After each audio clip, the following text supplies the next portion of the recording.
Tell me, how many times have you configured access control lists, access control, IP address restriction via DHCP and never managed to ban or block web pages?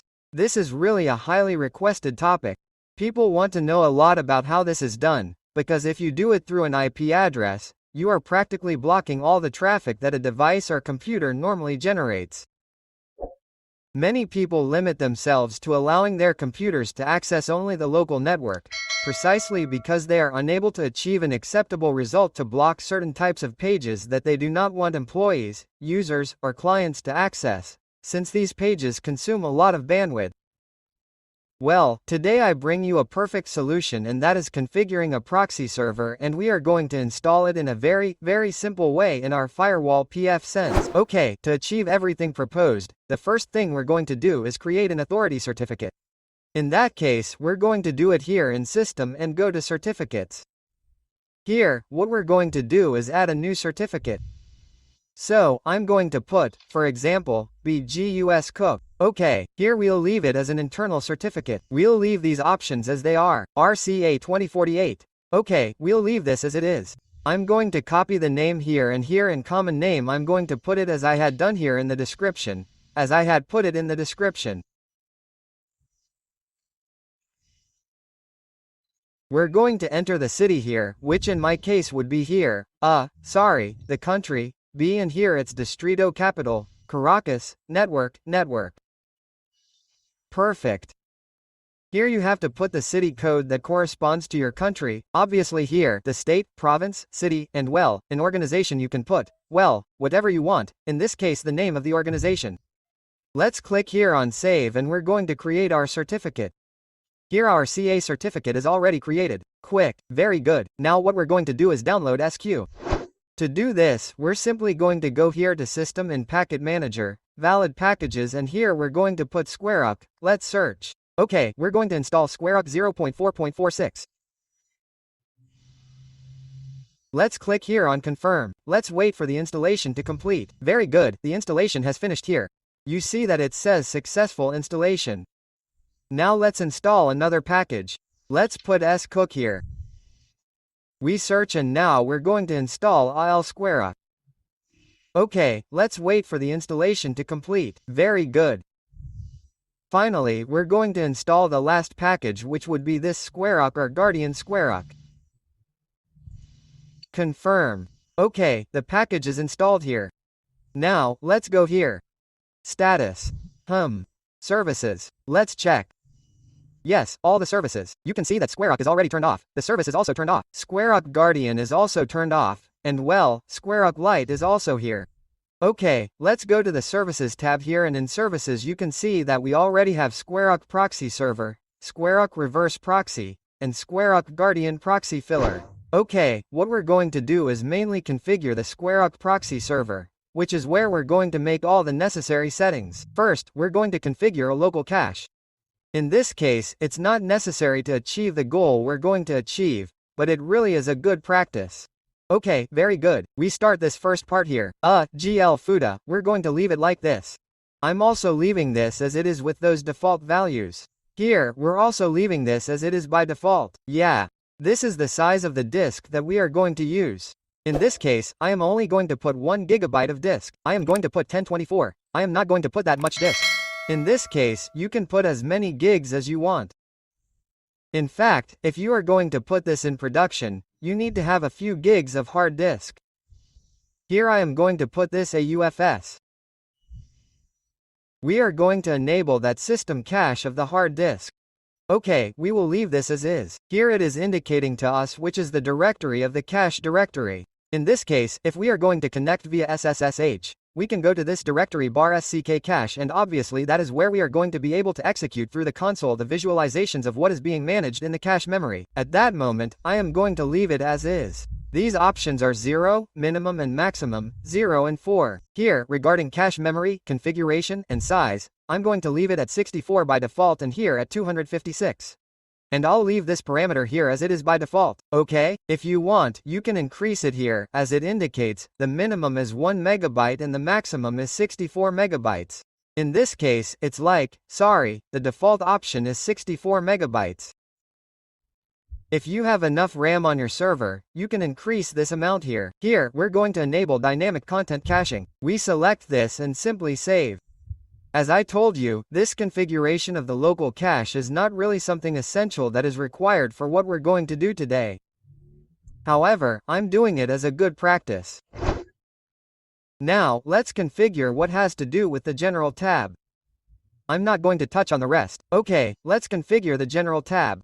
Here, obviously, we do have to enable the proxy here in General. Here we leave this checked like this, the IPv4 protocol version. We leave this as none. Here we are going to select the interfaces. In this case, I want it to propagate on the LAN interface and on the loopback, or for the proxy to apply the policies on these interfaces. We leave this as default. Okay, the proxy port is 3128. That is the port that it will be listening on. Okay, we leave this option checked here. We disable this. We are going to enable this. In this case, we are going to disable ICMP here. We leave the rest here. We leave this as it is at none.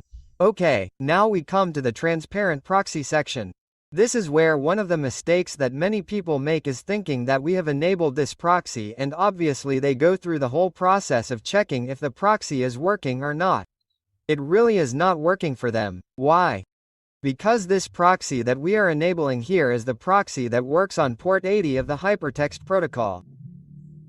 In this case, that is the protocol, or HTTP, which is an insecure protocol. Now, something that you have to take into account and why we actually enable this. Many times, in this case in companies, usually, when someone wants to access a service that they don't really have access to, they do so through the HTTP port. Yes, they don't do it through the HTTPS port, thinking that this configuration in the proxy is not active. So, in reality, if we, for example, don't enable this, some people can access what we are restricting through port 80. Sure, there may be certain types of connectivity problems, but it is something that we have to enable anyway, even so that people, or users, cannot access services through the HTTP port. Perhaps they cannot go to the internet as such, right?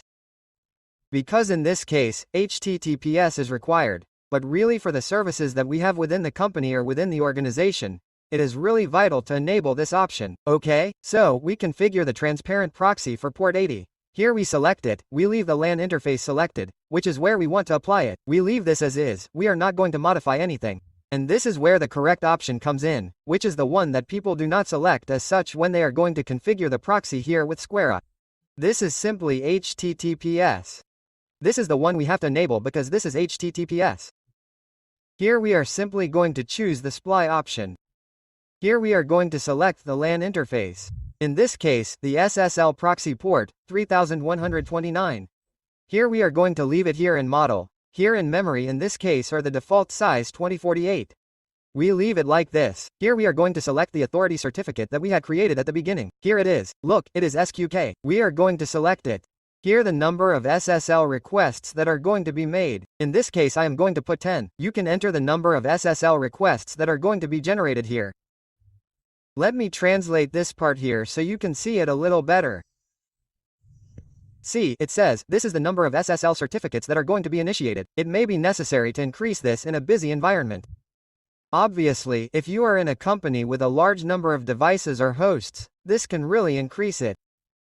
Okay, that is the number of SSL certificates that are going to be initiated. In this case, I am entering 10 because obviously this is a testing environment that is being set up. Okay, what we are going to do here is select all of these. Here we select all the remote certificate checks. We simply move on to the next option. We are going to enable the locks here because it is very important to enable the locks in our proxy because we need to verify all the information or what is happening within our service. Obviously, logs are super important because they tell us what the errors are, what problems are occurring. Here is the lock directory in case you want to connect to the server via shish. Go to this directory /scooklock. Here we are going to allow the denied logs of SquareUp Warnest to also be included in the logic. We are going to check this option in host name visible. I am going to put Fireru77 here.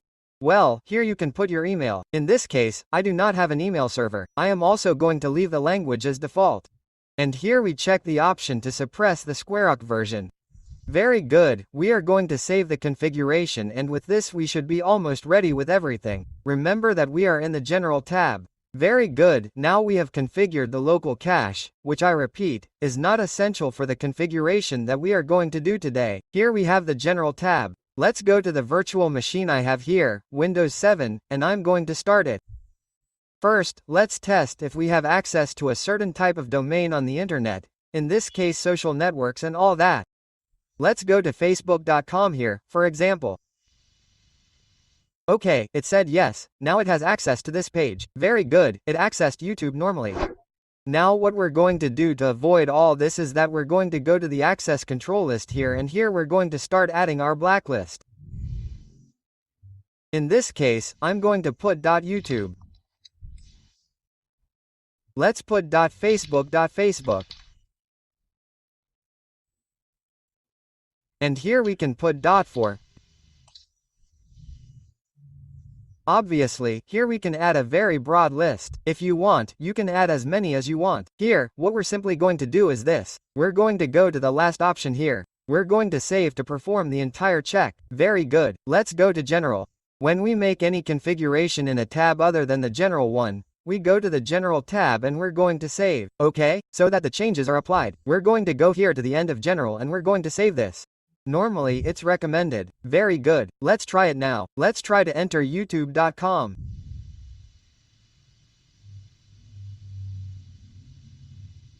See that it says, no internet access. Actually, I do have internet access. I'm going to enter Facebook.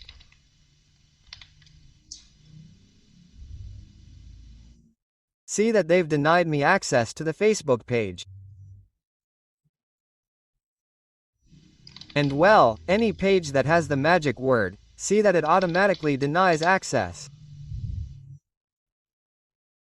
Well, my people, that's all for today's video. I hope it's very, very useful to you and I'll see you next time. Bye.